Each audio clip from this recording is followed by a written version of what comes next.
هەرواتان باش بینرانی بەڕێز خۆشحاڵم کە لە بەرنامەیەکی نوێی و دوو سنوور بێکەکەینەوە. شەڕ و ناکۆکیەکانی نێوان ئەمریکا و ئێران بۆتە بابەتی گەرمی ڕۆژ لەگەڵەوەشا کاریگەری ڕاستەوخۆی لەسەر ڕۆژهڵاتی ناوەڕاست بەجێشتووە. زۆر جار ئاستی شەڕەکان چ لە شەڕی 12 ڕۆژەی ساڵ ڕابردوو چ لە شەڕی 6 هەفتەی سەرەتای ئەمساڵ چ ئەو شەڕە دەرونیەی کە لە گەڕانەوەکانە بێکتێفرۆشن چ کار و کاردانەوە جیاوازەکان هەمویان ڕاستەخۆ کاریگەریان لەسەر هەژبوونی وڵاتانی تر لەسەر پێگە و کاریگەری وڵاتە جیاوازەکان لە ڕۆژهەڵاتی ناوەڕاست و هەروەها لەسەر هاوکێشە نوێیەکانی ڕۆژهەڵاتی ناوەڕاست هەیە. ئێمە لە سووریا، لە تورکیا، لە عێراق، لە لوبنان، لە فەلەستین لە هەموو وڵاتە جیاوازەکان کاریگەری ئەم شەڕا بینین. ڕاستە سەرەتای چیرۆکە لە 7 ئۆکتۆبەری 2023 دەستی پێکرد، بەڵام گەرمبوونی دۆخە جیاوازەکان وای کردووە کە ئێستا پێویستمان بەوەیە کە بەردەوام چاومان لەسەر لێکەوتەکانی ئەم شەڕە بێت. ئەم شەڕە بەکوێگات چکەوە تا چیرۆکەکە بەو شێوەیە لە شەڕێکی سەربازی و سایبریەوە بە تەواوەتی گوازراوەتە بۆ شەڕێکی ئابووری. ڕۆژ بە ڕۆژ لە وەتەرە جیاوازەکانی ئابووری و اقتصادی ئێرانە درێت. کاریگەری ڕاستەوخۆی لەسەر دراوی ئێرانی، لەسەر داهاتی ئێرانی، لەسەر بژێوی تاکی ئێرانی بەجێهێشتووە. ئەمە وای کردووە ئێستا جۆر لە جۆرەکان هەمووان گەشتونتە قەنەعەتێک ئەگەرچی ڕژێمی کۆماری ئیسلامی ئێران لە ڕووی ناوەوە ماوە، بەڵام ناواخنێکی داتەپێوی هەیە. بۆیەش زۆر گرنگە لەمە تێبگەین کە ئایا ئێستا یان ناڵین ئاسۆی ئەم گۆڕانکاریانە بەکوێگات، کاریگەری گۆڕانکاریەکان چۆن بخوێنەوە، چۆن لە لێکەوتە جیاوازەکانی ئەم ناکۆکی و ئەم یەکتر ڕاکێشان و ئەم دەست بادان و دەستشکانەوەی تێبگەین. ئەمڕۆ لەگەڵ دوو میوانی زۆر بەڕێز کاکتۆر هەردی مەهدی توێژەر لە سنتەری لێکۆڵنەوەی ئایندەیی مامۆستای زانکۆ زۆر بەخێر بێی و هەروەها ئەوڕێی بەڕێزم کاکتۆر زێرەڤان بەرواری سەرۆکی سنتەری لێکۆڵنەوەی لەندەن لە بریتانیا گفتوگۆ لەسەر ئەم پرسیارانەکەین و هەروەها وەڵامی ئەوانە دەینەوە کە ئایا ئێستا چۆن بتوانین ورتر شرۆڤەی ناکۆکیەکانی نێوان ئەمریکا و ئێران بکەین. دکتۆر هەردی زۆر بەخێر بێی. خۆشحاڵم پازماوەیەکتر بێکەینەوە. حەزەکەم لەوە دەست پێ بکەم ئێستا دۆخی ناکۆکیەکان چۆن ئەتوانین بخوێنینەوە، چۆن بتوانین ورتر لێی تێ بکەین. وەکو بەڕێز لە پێشەکەش ئاماژە پێکرد ئەوەی کە هەیە لە ڕاستیە هەر شەڕەکەیە، بەڵام دیوێکی دوێبردو خۆی ئەم دوو لایەنێک کە هەمانە ئێران و ئەمریکا، هەردووکیان بە تایبەت ئەمریکا لەم کۆتاییەیە ئەوێ زۆرترین کاریگەری لەسەر بڕیاری سیاسی سیستەمی سیاسی و هەروەها ئەوەی کە خۆی پێشتر ناوی نابوونینەوەکردن و گۆڕینی دیدی ئێران لە بەڕێوەبردننی هەم وڵاتەکەی خۆیان، هەروەها دەسەڵگرتن و نینەوەکردنی لە وڵاتانی تراکە دیدی ئەمریکی باوەڕی وایە کە سەرێشەی بۆ ئەو وڵاتە دروست کردووە. کاریگەریدانان دوو جۆر کاریگەریدانمان هەیە. ئەمە کاریگەریدانێکمان هەیە کە بە شێوەی گەرم و بە شێوەی شەڕەکرێت، کاریگەریدانێکشمان بە شێوەی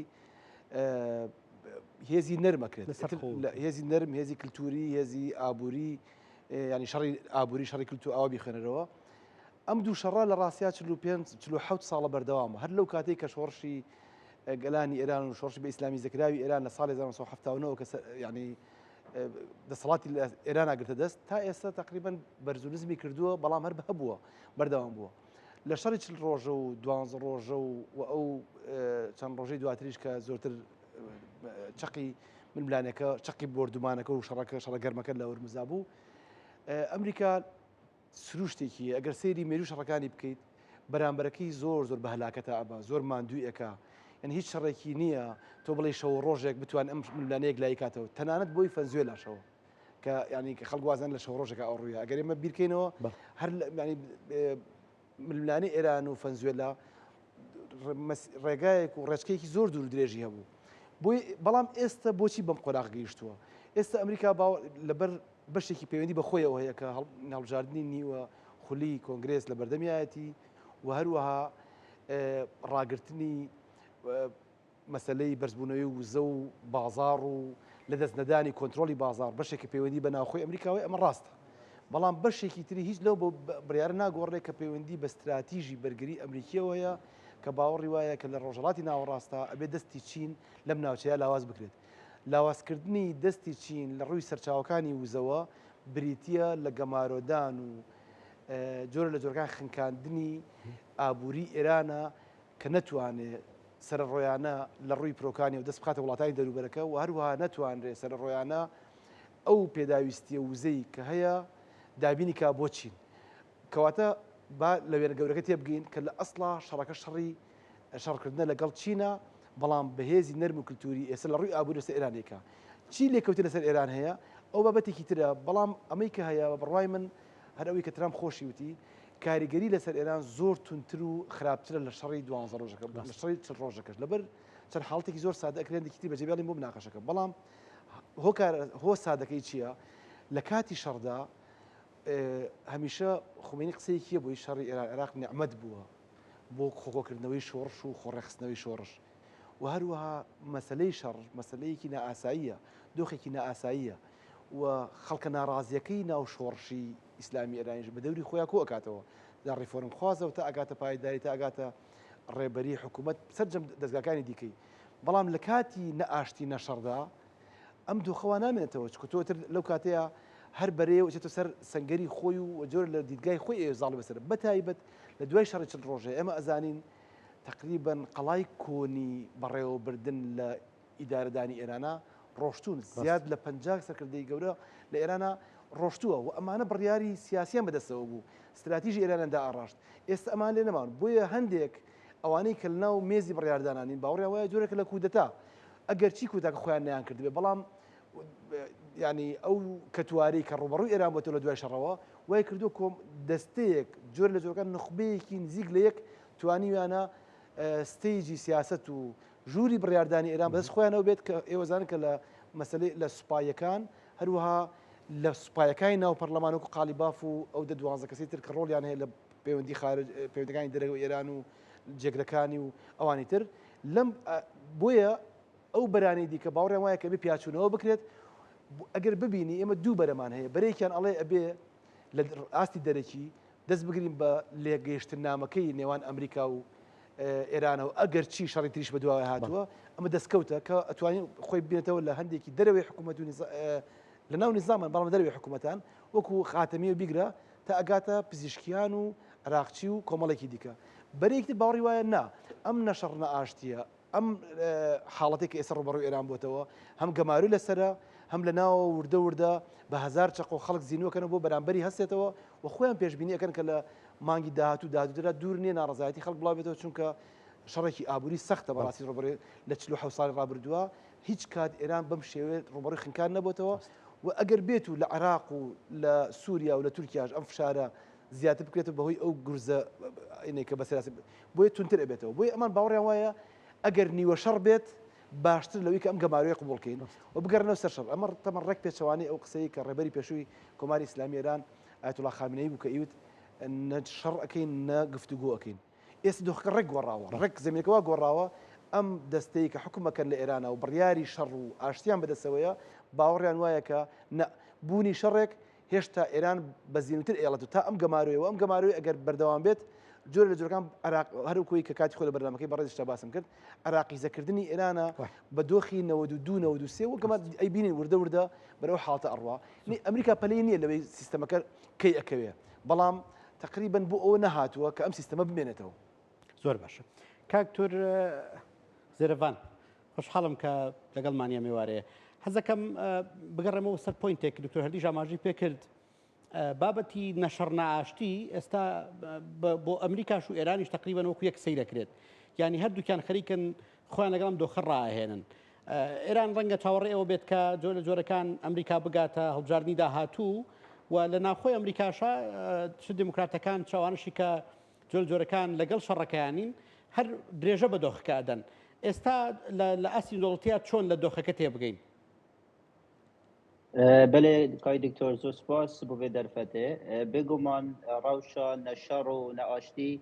êkşwan rewşaya dewlet tûş binê dema dewlet bû nimûne hekel biryara danûstandina bikin biref danûstandina biçin sextkene derencamê van danûstandina bû nimûne heker îran bejdariya danûstandina bike divê qunaxê de çêdbîtin war armaca bi destxûnaya xît ew armaca nûke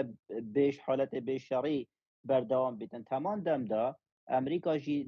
تەماشەکردنەوەی بۆ دانوستاندنا دوێ قۆناغێدا شد بیتن نت برجواندیوی دا چونکه اف آرمانجت ویتن جیب جیب کتن ناگی توان آرمانجا ایدن اف حالت هر دو دولت تنه نچون برف دانستاندنا ش برف اف ورش دانستاندنا بحث لتنا کرن حالت نشرون آشتی درست بیتن داست دولتی دا چا تماشا کردن بو وی پرسیتی کردن براستی گله جران بحث کن شرط بین امریکا و ایران دا ابتنی نه شراکت بین دو دولت دا قناغانو کت داد بوریتن چونکه ورژن شر امریکا دیجی ایرانه ورژن هرمی و ورژن دولتی بخو ودیتی نه بو نمونه کردن بحث بوار دولتی بکن میوانه واجی حتی راده کی بحث کرد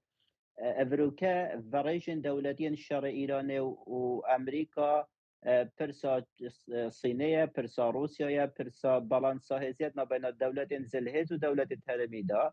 تمام دم دا كتو ساكي بواري هرمي فرجن هرمي في شريجي بونا منادمات بحث شر امريكا وايران تكي دولة دورو بر بونا من دولة كندافي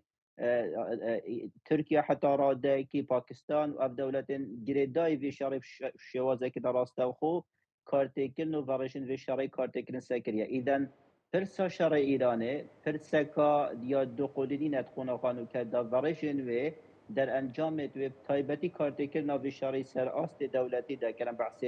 باره یه آبادی بکن یا نه بحث باره یه سقامگیری یا امنی بکن چود باره هرمی دا چود باره دولتی دا ایدن شر چارچوبه که دیارکری دا در باز و برم چارچوبه که آلوستر یا شویش گرکترن بحث که نبرو که سر دری کرنا امریکا پریکا کار اینانا گواشنت آبوریت نی و کام بحثیت تاکرن د امریکا د سردریه کان نگاتیو گلوان دولتا بکت اول گل ایران سردریت کن بو چونم اف پرسهنشی پرسکا دوباره کریه یعنی ایران چوان دولتا آبور خو سر رخصتنا نساقامگیری آماده کریه حالت و کن بشن رزیستنس که حالت مقاومه ایدن ما اقتصاد مقاومه ای ما آبوریه یه برخودانه ایدن اف شوازی یه آبوری ولد كتن كو ايران بشيتن سردريل قال برسن جدا جدا براست حتى راداي كي اف برسن ين ابوريت نيان شكو دباشت ابوريت ني دي كارت كرنكا مازن سر ايران كان بس هر ديشي دا امريكا اف چان دب كارينا بري في قناغه ونشيا در انجام باش دسوا بيت اذا حالت ي ابوريشي نوكابر كبحث تذكرن از بعد كم ايران دش سردري قال كت چونکه امش بین نکن مرکن ین الترناتیف تن کو ایران یترکن کو ایران کار بیم تایبتی قزوین تایبتی ترجیح کنن بحث پرسا بازرگانی نابینا ایران و صینی دا بیان کو پتریا 8 ساده یا بازرگانی نابینا بین هر دولت دا وش حالت روسیا طبعا بو روسیا و صین و کوریا شمالی او دولت گرینگن کو حتی امریکا ام بجینه ورید آبوریه یعنی بو دولت ایرانی و ایران دید وان پرسادا بردام تجبر هنده اسنات بایدام امریکا مثلا امریکا بشیتن وان ارمانجت خوب دست خیلی پریکا ابلوخین آبوریه نی تمام دم دا ورشن في شرهانه دولی كانوا يدي بقونا خداتي بعد دولتي بعد هرمي بجداري درس كرنا ارسته كني كتن كو قناخا شرب دي ماهي بيت قناخا كدي درس بيتن كو حتى رادا كي بشن بتسدم هندي سقام گیری آبوری دولتی جه در انجام بدید. زور باشه. کاکتور دی ماوی رابردو یعنی دو سه ڕوبەڕووی ایران بوویەوە یەکەمیان ئەوەیە کە ئەوەی کە پێوترێت پرستجی دەوڵەتی خەریکە لا ئێران لاواسە بێ یعنی ئێرانیەکان بەگشتی لە میکانیزمی دەوڵەتداری لە ئێران ماندوون ڕاستە ڕەنگە نەتواندەری ببڕن ئازادیەکە بۆ شوێنە بەڵام ئەمە لە تاکی ئێرانیا زۆر ڕەنگەداتەوە لەو لاوە دۆخی ئابووری ئێران ڕۆژ بە ڕۆژ بەرەو خراپی ڕوات یعنی ئێستا ئەوە تا بۆ نمونە ڕۆژانە دوو کاتژمێر کارەبا ئەبڕێ دراوی ئێرانی مێژووی ترین داڕمانی خۆی بەخۆیەوە بینی کە 20 میلیۆن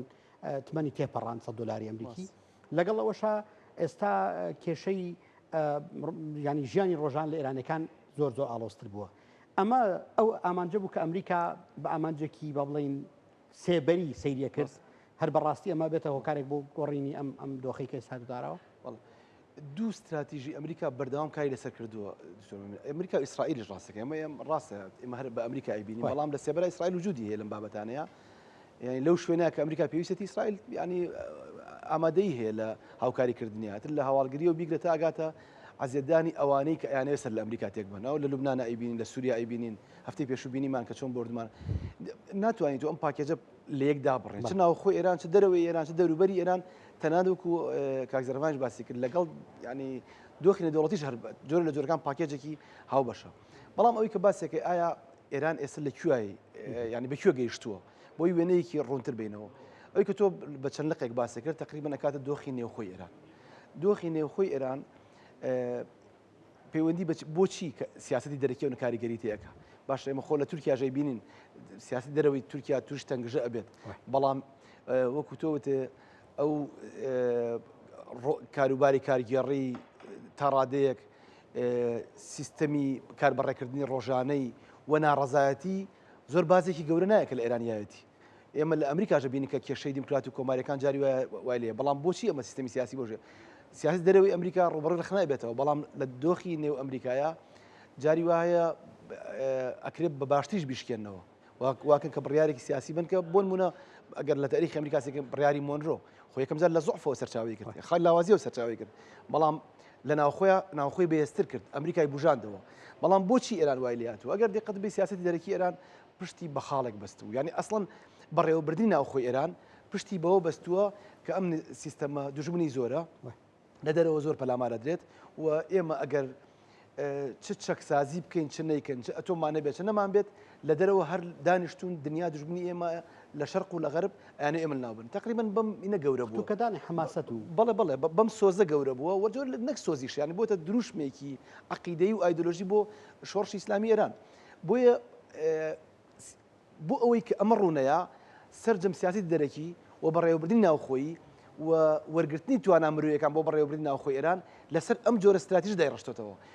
هەمووشی ڕبط کردەوە بە سیاسی دەرەوەی لە فەڵەستینەوە بیگرە تا ئەگاتە پشتیوانی بزوتنەوە ناڕازیەکان بەرگریکردن لە خەڵک لە خەڵکی ناڕازی لە وڵاتانی ڕۆژهەڵاتی ناوەڕاست و جیهانیش لە بری پەیوەندی لەگەڵ وڵاتان و جۆر لە جۆرەکان بە ئەشکەوتکردنی سیاسی دەرەوەی ئێران کە نەتوانێت ئەگەر ئەمریکا سزای سەر لەگەڵ وڵاتانی ترا یعنی هیچێک لەوانەی خۆیان لەم ڕۆژان ڕخنەیەگرت بۆ نمونە ئێران لە ساڵی 2007ەوە ئەتوانین لە 15شەوە ئەو کاتانی کە لاریجانی سەردانی چینی کردو دوایی ئەو ڕێکەوتنی بە دوایە هاتووانە ڕێکەوتنی زۆر نزیک بوونەوە ڕوویا و لەگەڵ چینە و چین تا ڕادەیە ڕەنگە نەتوانن ڕزگارەکە بەڵام ئەتوانێت عمرە درێژ کاتەوە تا ڕادەیەک بەڵام سیرەکەی لەو کاتەیە کە ئەم ڕێکەوتنە ئیمزاکرێت لەگەڵ چینە نەک ئەوەی کە لە بواری ئەمنی بازرگانی سیاسی دەرەکی خاڵەکان سەر لەبەر پاکێجێکی گەورەیە لە بری ئەوەی کە ئێران بەرێتە کرانەوەی بۆ ئێران دروستکە بە پێچەوانەوە ئێران سزای لێوەرگرت بۆچی چونکە سیاسی دەرەکی ئێران لەبەر ئەوە لەگەڵ چینە ڕێک نەکەوت بوو کە دەستگای ماندووی شۆڕشی ئیسلامی ئێران یاخود دەستگای ماندووی دەوڵەت و حکوومەت ئەوەی کە تۆ ناونا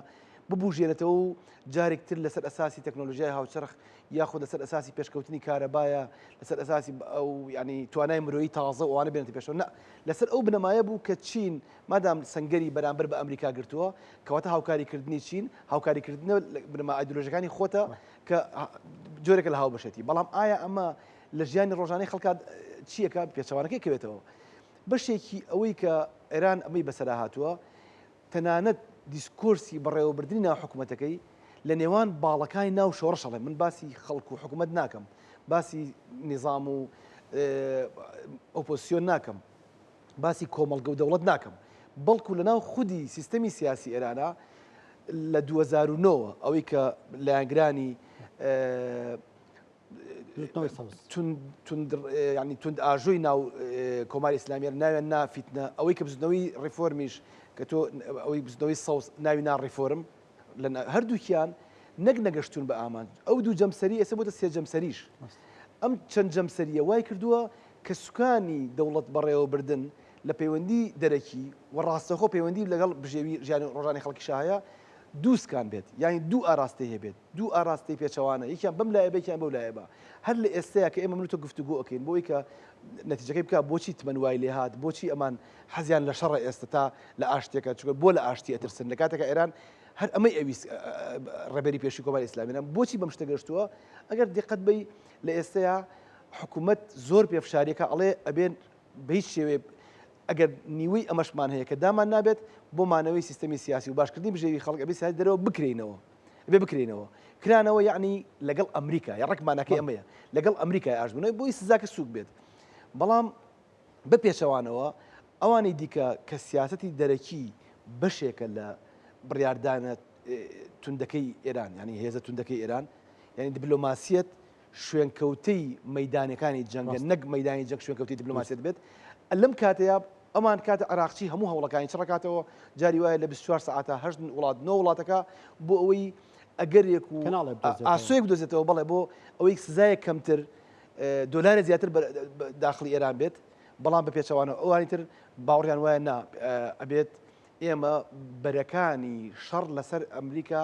تەنها لە ئێران نەیەڵنەوە بەڵکو فراوانتریکەین ئەڵبەتە ئەمە گرەوکردنێکی زۆر خۆکوژیانەیە لە هەندێک شتا بۆ نمونە ئەگەر تۆ دقت بێ ئەکرێت لە پرسای دوایترا باسی کەم ئەگەر دقت بێ ئێران چی بەدەستەوە ماوە ئێستا بۆ ئەوەی کە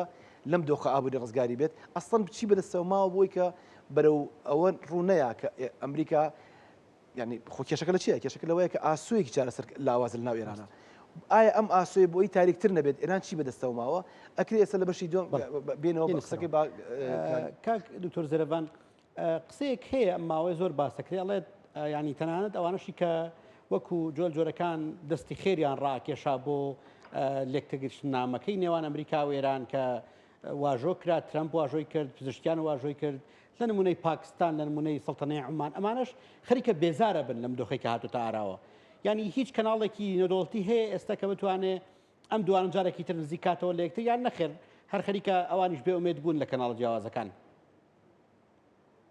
بله کای دکتۆرە بە پرسەرەکە گەلەکە گرنگ بڕاستی سەدەمە سەرەکی و ئەفلانسیە و مدیتێترکەن ئەڤلێک نێزیکێت مەبەینا ئەمریکا و ئیرانێتکەن ئاریشا سەرەکی ئەڤماڵانێت هەنێ ئەمریکا ئارمانجەکە یا دیارکردینە دویشاری دەبوو نمونە دەما دەولەتێک بەشداری شەڕێکی بەتەن یا هێرشەکە لەشکری سەر دەولەتێک بکەتن بگۆڕینە هەندێک پرەنسیپ و هەندێک نەخشێن گرنگن هەرێمی چارچوبێ دەولەتێدا طبعا پلانك هاي استراتيجيتك هاي قناعك زمنيه ديار كريا هاي خلال في فتره زمنيه دا اف ارماجه به تجربه جكرن بس اف امريكا بشداري امريكا في شاري دا براستي بشداري بوكي امزانين السر هندك بيزانين استخباراتي هاد بو درس كرن كو اف بيزاني تاني براستي درست نبون يو خدمتا في هرشا امريكا نكر اذا افلانت كوبري نكت اماجه فكري باكستان قطر يا عمان هولا جديدا كو اف دولة اف هردو لا نبجهنا نيزيك بونا درست كان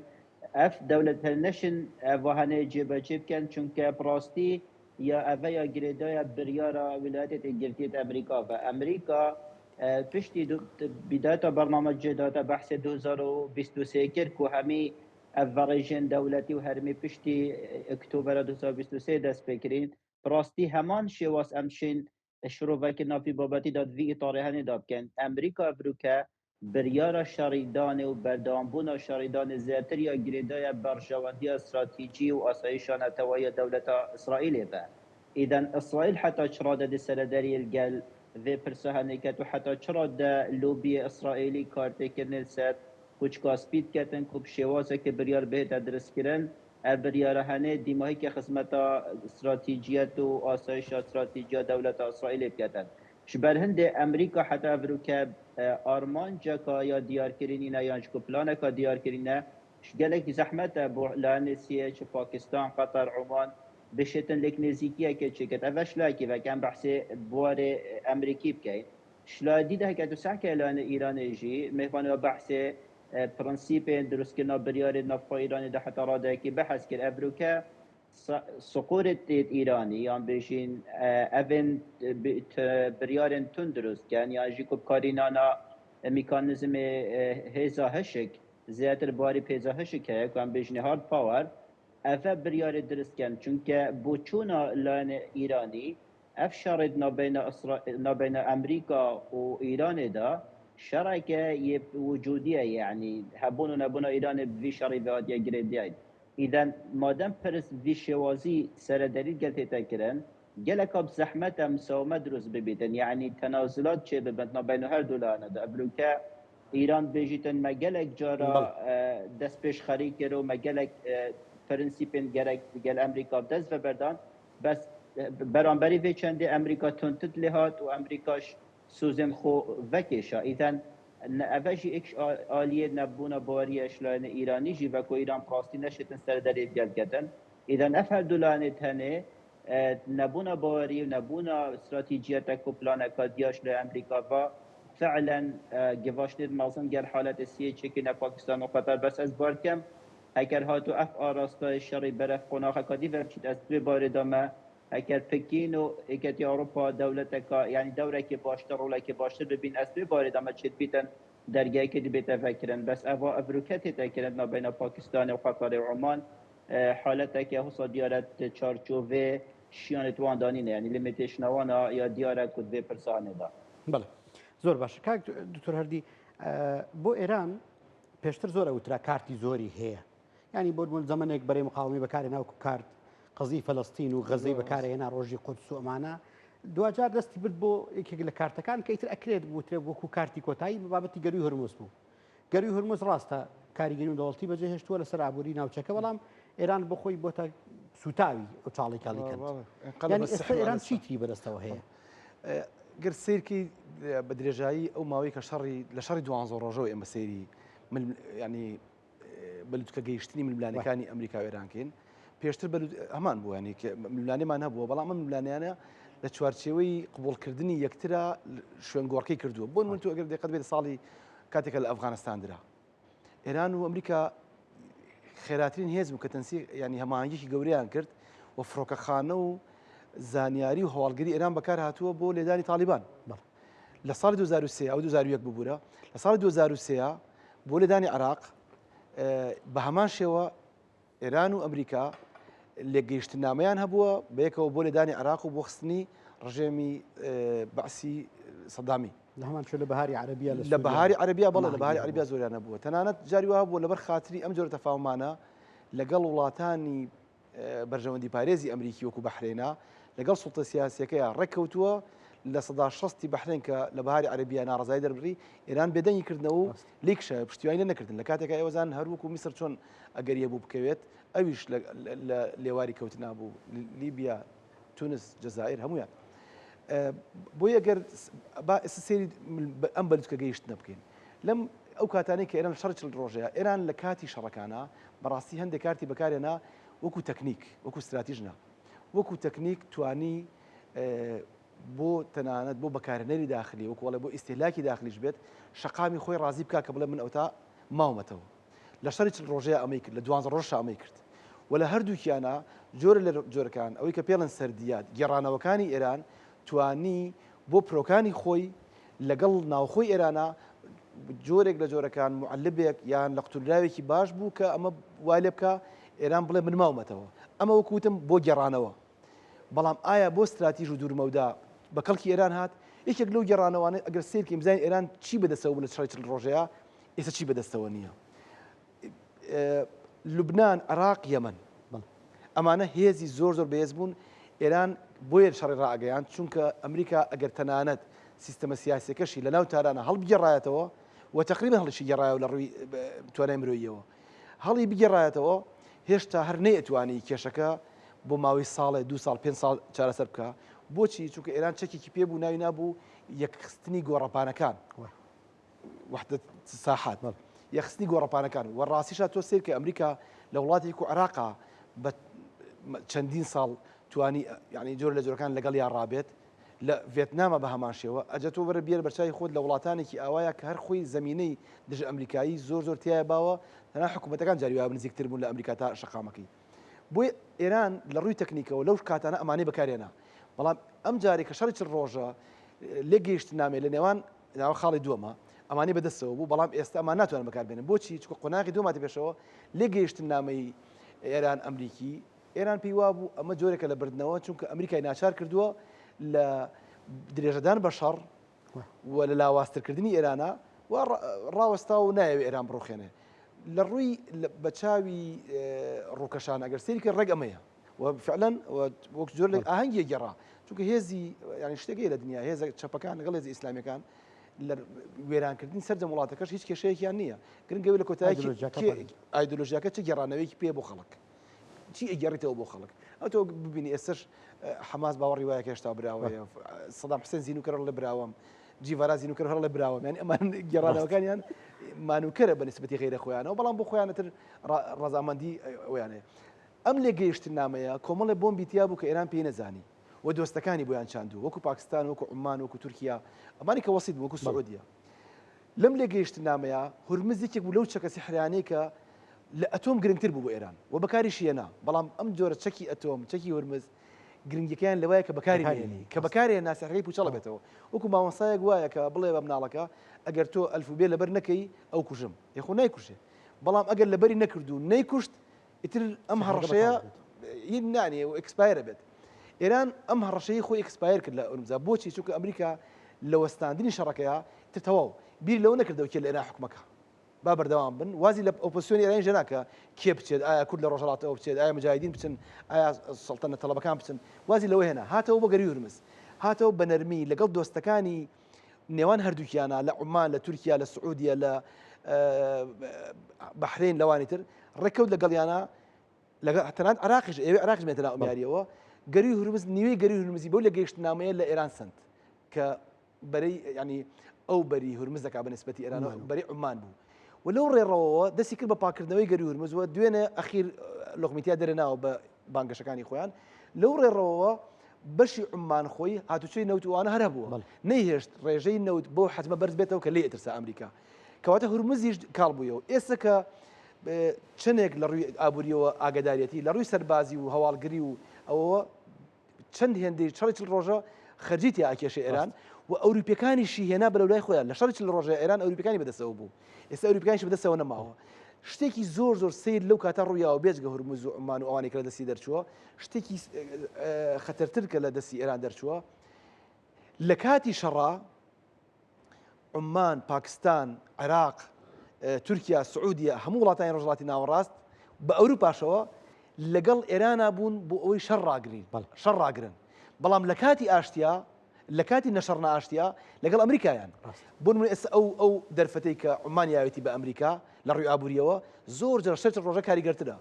ئەو دەرفەتەی کە تورکیا پیاوە بە هەمان شێوە سعودیە بە هەمان شێوە پاکستان لە ئەو اتفاقی سێقۆڵی پاکستان و تورکیا و سعودیە زۆر مەترسی ینی لانی کە مەڕەشەیە لەوە گرنگتر خاڵێکی تر لە شەڕی چل ڕۆژە و دواترا عێراق کارتێکی بەهێز بوو بەدەست ئێرانەوە ینی هەمیشە هێزێکی نووسوی لە حشتی شعبی و لە وەلایەکان لە حوشەی پشتەوە بوو هەم ئابووری هەم سەربازی ئێستا ئەمریکا وازی لەناو ئێرانە ناوە سەرقاڵی عێراقە لە عێراق ئەڵێ تا مانگینۆ چەکان دائەنیت وهروە لە ڕووی ئابووریەوە ئابووری خۆ سفرەکەی لەگەڵ ئێرانە یعنی لە هەردوو مەرزەکان داخی کەواتە عێراق چیەکە حکوومەتی عێراق ئێستا لە شەڕ لەگەڵ ئێرانە چونکە حکوومەتی عێراق لەگەڵ ئەمریکای بەڵێنی یاوە ئەو ماوەتەوە پرۆکانی کە ئایا ئەتوانن بەردەوام بن یا بەردەوام نەبن بۆی ئەگەر سەیری وێنەگشتیەکە بکەیت ئێران ئەو کارتانی کە ڕەشەی پێکردن زۆر لاواز بوون ئەو بڕوای من ئەلێرایە کە پایداریەکان و تند ئاژۆکان باوەڕیان وایە کە ئەگەر ئەم گەماروێ بەردەوام بێت کەوتنی ئێران هەر لە ناوخۆ ئەوەی کە ئیسرائیل ناوی نابوو کوشتن بە هەزار چەقۆ کەوتنی ئێران هەر لە ناوخۆی بەبێ ئەوەی سەرباز داخل بێت لەوە چێ ئێران ڕوبڕووی ناتوانێت ئێران ناتوانێت لە ڕووی ئابووری وەڵامی خەڵک باتەوە لە خزمەتگوزاری لە دابینکردنی دراو لە موچە و بژێوی و ئەمانە هەموو ئەو کارتانە بوون کە ئێران جۆر بۆ مەسەلەی پرۆکانیشی ئەوکوتە مەسە حکوومەتی عێراق حکوومەتی سووریا ڕۆژ بە ڕۆژە دوای شەڕ ڕۆژەوە هاوپەیمانەتی نوێی دژە ئێران لە ڕووی هێزی نەرم و لە ڕێی ئابووریەوە ڕائگەیەنرێت بە عێراقیشەوە ئاکر ئەمە درێژە بکێشێ مەزانین ینی دەمار و خوێنبەری باس لەوەکەوە تا سعودیە لەگەڵ عێراق تاوتوێەوە کاکە ڕێکەوتنێکی ئەمنی واژۆ بکە ئەنجومەنێکی هەماهنگگی ئەمنی ئەگەر چوتان ئێرانی شتێکن بەڵام بەدڵنیاوی دژی ئێرانە یەک شت پێ بڵم دکتۆر ینی لەم ماوە گوێم لە چەند خەڵکی عقلی ینی خوێنەواری نزیک لە کۆماری ئیسلامی ئێران ینی ئەوان هیچیان زۆر بەڕوونی ئەوت ئەو موشەکانی ئەمریکا لە شەڕی 12 ڕۆژەیە ئەوەندەی ئەو دەواازە بەدیلانە مەترسیدارتر نییە بۆ سەر سیستەمی سیاسی کۆماری ئیسلامی ئێران کە عێراق و تەنان ناوی عێراقی ئەمریکا و باپەیمانیان لە قەڵەمەدرا کە عێراق و وڵاتانی دیکە تورکیا سعودیە کوێیت ئەمانە کە ڕێڕەوی بەدیلی هورمز ئەدۆزنەوە ئەمانە لە ئەسڵدا ئەمانە بۆم ئەنێن بە ئێرانەوە نەک خودی ئەمریکا لە ڕاستی ئەگەر سیر بکەیت ئەمە ینی جۆرە ئاعتیزال و ینی خەڵوەتێکی گەورەی سیاسی دەرەوەیە گەر یەک شتی زۆر سادەتریش ینی عێراقچی 10-15 ڕۆژە قسەیەکی پێ نییە بۆ وتن لە ڕووی سیاسی دەرەکیەوە ئێمە تەنها قسەی تەنانەت قاڵیباف کە لەبەرەی ئیمزاکەرانی لە گەیشت نامەکەیە ئەخیر سەردانی بۆ عێراق لەلایەن جەبهەی توندئاژۆوە بە سەردانێکی سخواردی قەڵم درراوە و لە کاتێک ئەمە قاڵیباف لە سەردانەکەی زەیدی و سەردانی بۆ کەسایەتی سیاسەکانی عێراقیش قسەی کرد کە ڕێک پێچەوان لە گەیشت نامەکەیە وتی عێراق ئێمە کاتێک ئەتوانین ڕێگە بین بە عێراقە یعنی سزا عێراقیشیان ناوە ڕێگە بین عێراق بتوانێن نەوتی خۆی بفرۆشێ لە ڕێی هورمزە و ڕێگە بۆ بکەینەوە ئەبێت دژی ئەمریکا بێت و چەکی وەلایەکان بمێنێت ئەو ئەو گروپانی کە دژە ئەمریکان ئەمە ڕێک پێچەوانەی ئەو ڕێککەوتنەیە کە بڕیارە ئێران لە دەرەوەی خۆی بێدەنگ بێت بۆی ئەمریکا فەرسەبا بە ئێران و جۆر لە جۆرەکان ڕێککەوتن بکەن بۆی ئەمانە هەمووی ئەو پاکێجە گەورەیەن کە ئێرانی لاواز کردووە لە ڕووی سیاسی دەرەکیەوە ئایا قوە ناوەکێکە یەک کارتی پێما بێت ئەگەر هەیبێت ئەوەیە کە ئایا ئەتۆم هەڕەشەی ئەتۆم چکۆ لە 1960 هەبوو پێشتر لە پیتاندنا ئایا بەڕاستی چەکی ئەتۆمی دروست کردووە دروستی نەکردووە ئەگەر دروستی کردبێت و ڕایگەیەنێت ڕاستە لە ڕووی سیاسی خارجیەوە یێتەوە ناوخۆی بەڵام لەوە ئەچێ عمرەکەی درێژ بکەنەوە وەکو چۆن سەدام حوسێن لە ساڵی 91 تا 2003 عمری درێژکرایەوە تا ئەو کاتێ حەلی نینۆکردنەکەی زیاتر دەکەن. کاک دکتۆر زەرەبان لێکەوتەی ئەم شەڕە ینی کاریگەری شەڕەکە لەسەر وڵاتە جیاوازەکان هەریکە و بە ئەسەر ئاستێکە ینی بۆ نمونە ئێستا وڵاتانی خەلیج وڵاتانی کەندا و هەمویان زەرمەندی شەڕەکە بوون ڕاستە بەشێک دەبوون لە شەڕەکە بەڵام لە کاردانەوەکانی ئێران بوونە ئامانج وە بەشێکی زۆریان گرفتی گەورەی ئابووری و بەرهێنان و گەشتیاری ئەمەیان بۆ دروست بوو لەلایەکی ترەوە تورکیا زۆر باس لەوە کرێت کە بە دوای فراوانکردنی هەژبوونی خۆی و دەسەڵاتی خۆی و زۆر جۆرەکان پەلهاویشتنی زیاترەوەیە ئەبینین لوتکەی مەکە لە بینی سعودیە و پاکستان و تورکیا بەڕێوە چێتەوە جارە جۆرەکان بە هەمویان بیر لەوە ئەکەنەوە کە جارێکی تر تعریفی سیاست لە ڕۆژهەڵاتی ناوەڕاستە بکەنەوە ئەوەی کە ئێستا پێی وترێت ئیتر جارێکی تر ئەمریکایی با بڵێن ڕۆژهەڵاتی ناوەڕاستی ئەمریکی بوونی نامێنێ ڕۆژهەڵاتی ناوەڕاستێکی تازەیەتە ئاراوە کاریگەری شەڕەکە لەسەر ئەم وڵاتە جیاوازانە بەتایبەت زۆر بەبەستمە سەرنج بزانم بۆ تورکیا بۆ سووریا و بۆ عێراق کاریگەری ئەم شەڕە چۆنە؟ بله بگومان ما بحث کرد یعنی ابی شرعی درجه تربیت دولتی ها بونه افسی دولتی بحث کرین براستی درجه ارنی و نرنی بونه کمش ترکیا دست پی بکین طبعا ترکیا اکشون دولتات مجوا خودات ناکوکیا هزه ناکوکیا هجمون هرمی قال ایران بردوام هم في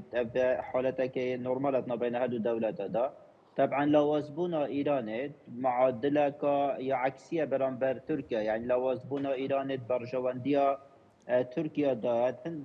هندك قناغ جدادة هندك برسين جدادة بس أمريكا دما تركيا سحكت برسا هرشن إسرائيل وأمريكا سر إيران طبعا تركيا سرداريكا دي قال في حالة كتن زيادة سرداريكا براغماتيكية طبعا امش بينا كان چند هفته دماغی که اگر صح کربیته گلک اسرائیل ما شبهند داتن کو ترکیا ممکنه ببیت دشمن دهاتی اسرائیل اذا فردا هک بحالته که پراگماتیکی ترکیا صح که پرسا شرطش ایرانه امریکا برجواندیا ترکیا دایا ایران بشتن برگیریش خوب که تایبتی ببیت ریگرک برانبر هجبون بفرهبون هجمونا یا اسرائیل و شلاکی و حتی رادک و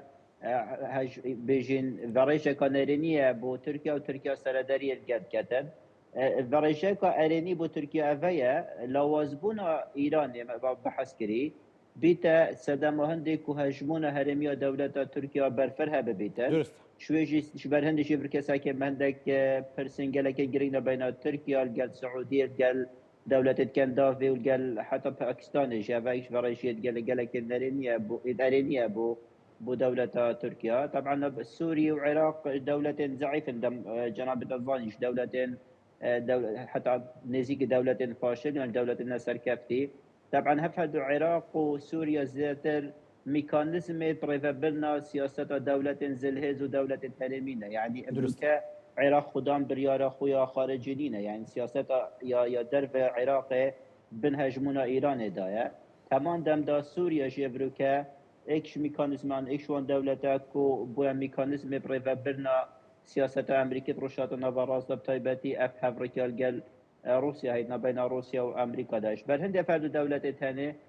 تني حالة فريشة نرمي السربان هر دولت تنج کو دولت تاني نت آمادنکو سردت الجر قيرانة أمني وقيرانة جد سياسي دا بكن شو دولة نسقم جيران نفخويا خدا جلك آري شهنا إجبار هندش بحث هندي تذكرن العراق بقان وقدهاتي بيت بريارة هندي بدأت آن دي بردامية داتا سياسة خول جير هجمونا إيران يعني جيد بدن العراق خونزيكة بلوكين ميان راو يعني جارشنا بيش بلوك أمريكي بو بشوازي أراستا كرنا سياسة بشكل جدا وببيت سنة مهندس سرورية دولة العراق بيتا باراستن طبعا سوريا شي زيادة بنهجمونا تركيا وبروجي يروشاتنا فراستا وشلو أمريكا باتتا بريفا برن طبعا بيجو ما دي أفاتا بحث كري جنابتا بحث كري نخشي روشاتنا فراست بشتي شرع أمريكا وإيراني دي بشواسة كدي بيتن دي آراستيت أمني بشكل كدي بنو حتى دا بشكلنا برجام دي استراتيجي دي بشواسة كدي وكي ويقونا خاقونا بري الشرعي روشاتنا فراستا تتفيرا وكران زۆر باشە کاکتۆر دیکاتی بەرنامەکە زۆر نەما مەبەستمێک سەرنج بزانم زۆر جار ئەوترا بەرەی باڵی محافزکاری ئێرانی دژی ئەوەیە کە لەگەڵ ئەمریکا ڕێککەوێت و ئەمانە بەڵام ئێمە بینیمان کە لەناو خۆشیاوکو پێشتر پارچە پارچەیەک هەیە ئەمە لێک هەیەکێکی لەم پارچانە بتوانێت دەست باڵێن زاڵتر بەسەر دۆخەکە هەنگاوی خۆی بنە یان هەر بەڕاستی ئەم دۆخە هی ئەوە نییە کە بۆ ئێرانەکان جێگەی دڵخۆشی بێت جارێ کەم جار وەکو لە شەڕی پێش شەڕی 12 ڕۆژە ئەمان توانی تقریبان ئەوە جیاکەینەوە کە بڵێن ئەمە باڵی نزیکە لە بیتی ڕابەری ئەمەیان باڵی حکوومەتداری ئەمەیان باڵی پایداریەوە تقریبا ئێستا تۆزێک لە ئەو خەتانە تێکەڵ بوون بەسەرێکە لە ڕاستیە لە ئانی شەڕیشە زۆر جار سەنگەر گۆڕین ئەبێت لەبەرەوەی کە بەپێی جۆری مەترسیەکان ئێستا زۆر خەڵکی ئەوانە پێشتر گوێمان لێگرتنەوە و خەڵکی جوتنەوەی سەوت قسەیان کردو و دژی زۆر حکوومەت و دژی دەوڵەت ئەسڵەن قسەیان کردو بەڵام لەم شەڕەیە باوەڕێوان نا ئێمە هەڵە بووین ئەبێ ئەتۆم دروستکەین بە پێچەوانەشەوە خەڵکانێکی وەکو قالیبافەیە کە لە سەنگەری پایدارەکانە بۆ ئەو یێتەوە بکە بێتە بانگەشەکار و عەرابی ڕێکەوتن و سازش ئەوەی کە ئەوان نایە ناوە جەبهەی بەرامبەری شتێکی دکتۆر مومین لە ناو ئێرانە ئەویش ئەوەیە کە سیستەمەکە خۆی مانووە دەستوری ئێرانی بۆ سەردەمێک دانراوە کە دوو ڕێبەری زۆر ینی چەند ڕێبەری کاریزماتیک هەبوون و لە سەری هەمویانەوە خومێنی هەبوو کە ئیتوانی گوتاری شۆڕشی ئیسلامی بە جۆرێک لە جۆرەکان خۆی بکە بە چەترێک و لەژێر کۆی کاتەوە بەڵام لە ئێستەیە ئێمە قەیرانی ڕێبەری هەیە لە ناو ئێرانە ڕاستە ئێمە بیسرا و نووسرا و وتراوە کە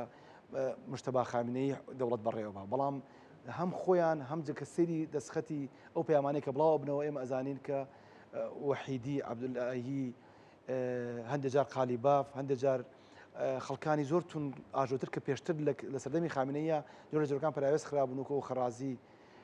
دەستخەتی ئەمانە ئەبینرێ زۆر جار سەرچاوەکانی هەواڵی ڕسمی دەوڵەت ئەوە ناڵێ کە بۆ نمونە ئاخوندێک لە کاتێکە لە سوڵتەشانیە